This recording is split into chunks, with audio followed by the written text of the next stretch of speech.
गोष्ठी कवि के हमारे YouTube चैनल में आपका हार्दिक स्वागत है। आज हम आपके सामने प्रस्तुत करने जा रहे हैं जिला ग्वालियर मध्य प्रदेश से आदरणीय मुरारी लाल गुप्त गीतेश जी को। राम एक ऐसा शब्द है जो शांति का प्रतीक है। राम कभी युद्ध नहीं करना चाहते थे, लेकिन विवशता कई हमारे आसपास ऐसे लोग हैं जो राम को अपने धरातल पर शांति से नहीं जीना देना चाहते हैं। रावण ने राम को मजबूर किया था, क्योंकि रावण एक दुष्ट प्राणी था, उसके अंदर दुष्टता की भावना थी। वो राम की शांति को भंग करना चाहता था। क्या युद्ध जरूरी था? राम कभी नहीं चाहते थे कि युद्ध हो। तो ऐसे ही भावों को लेकर सुनते हैं आदरणीय गीतेश जी को। नमस्कार, मैं मुरारी लाल गुप्त गीतेश ग्वालियर से आप लोगों के समक्ष एक कविता 30 शीर्षक से प्रस्तुत कर रहा हूँ। तो सुनिए, कविता है। रावण ज्ञानी था, रावण ज्ञानी था, महापंडित था। रावण ज्ञानी था, महापंडित था, पर बुरा था। रावण ज्ञानी था, महापंडित था, पर बुरा था, क्योंकि उसने अयोध्या के अयुद्ध राम को युद्ध करने की व्यवस्था सौंपी थी। क्योंकि उसने अयोध्या के अयुद्ध राम को युद्ध करने की व्यवस्था सौंपी थी। सीता हरण न तब उचित था न आज, सीता हरण न तब उचित था न आज। फिर बताओ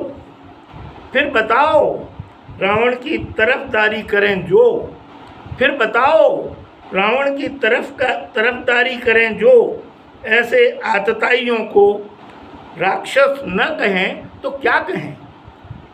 तो फिर बताओ, ऐसे आतताइयों को राक्षस न कहें तो क्या कहें। समंदर है राम, समंदर है राम, वे उठती हुई लहरों के साथ आज भी अलगाव की टीस को झेलते हैं। समंदर है राम, वे उठती हुई लहरों के साथ आज भी अलगाव की टीस को झेलते हैं। और तट पर बड़े बड़े मगरमच्छों द्वारा, और तट पर बड़े बड़े मगरमच्छों द्वारा बालू के घरौंदे बनाने का उपहासपूर्ण दृश्य देखते हैं। और तट पर बड़े बड़े मगरमच्छों द्वारा बालू के घरौंदे बनाने का उपहासपूर्ण दृश्य देखते हैं। रावण ज्ञानी था, महापंडित था, पर बुरा था, क्योंकि उसने अयोध्या के अयुद्ध राम को युद्ध करने की व्यवस्था सौंपी थी। तो आज भी हमारे समाज में राम और रावण दोनों जिंदा हैं। पहले एक राम थे और एक रावण था, और आज हर घर में राम है और हर घर में रावण है। आपस के लड़ाई झगड़े, एक दूसरे को उकसाना, भड़काना, ये युद्ध नहीं है तो क्या है। परिवर्तन कभी नहीं हुआ, ना तब हो पाया ना आज हो पाया। कल एक थे, आज अनेक हो गए। तो सुनते हैं गीतेश जी को। मेरी दूसरी रचना है भीतर के पंख पसरते हैं जब। रचना का शीर्षक है भीतर के पंख पसरते हैं जब। उड़ान भरने के लिए तो अनंत आकाश खुला पड़ा है। उड़ान भरने के लिए तो अनंत आकाश खुला पड़ा है। अपने अपने पंखों की सामर्थ्य है। अपने अपने पंखों की सामर्थ्य है। वैसे तो इसमें भुनगे से लेकर गरुड़ तक भी उड़ा है। वैसे तो इसमें भुनगे से लेकर गरुड़ तक भी उड़ा है। बहुत बहुत ऊंची उड़ान भरने के लिए बहुत ऊंची उड़ान भरने के लिए बहुत ऊंची उड़ान भरने के लिए भुनगे का हौसला ही काफ़ी है। बहुत ऊंची उड़ान भरने के लिए भुनगे का हौसला ही काफ़ी है। सच तो यह है भीतर के पंख पसरते हैं जब। सच तो यह है भीतर के पंख पसरते हैं जब बाहर उड़ान भरता है आदमी। सच तो यह है भीतर के पंख पसरते हैं जब बाहर उड़ान भरता है आदमी। तब नहीं सोचता है वह आकाश की ऊंचाई के बारे में।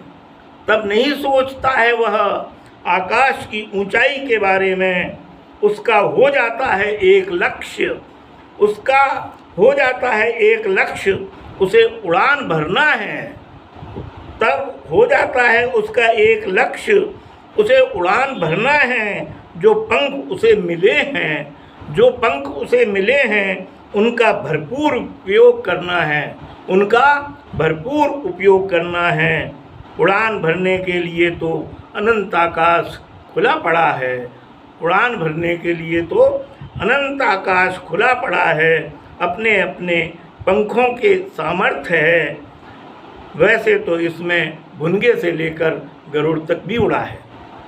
राम का चरित्र समंदर है। राम का चरित्र यथावत है। राम का चरित्र स्वयं राम है। लेकिन रावण ये चाहता था कि मैं भगवान राम के युद्ध में विजय पाकर अपनी उड़ान को ऊंचा करूं, लेकिन ये संभव नहीं था, क्योंकि अच्छाई और बुराई, राम अच्छाई थे और रावण बुराई था। आज भी हमारे समाज में अच्छाई और बुराई का झगड़ा हर घर में है। हर आदमी अपनी उड़ान को लेकर, अपनी इच्छाओं को लेकर एक दूसरे को दबाना चाहता है, लेकिन जीत सत्य की होती है। तो बोलिए जय श्री राम। और यदि आपने हमारा चैनल सब्सक्राइब नहीं किया हो तो आप हमारे चैनल को अवश्य सब्सक्राइब कर लें। नमस्कार, धन्यवाद। नमस्कार।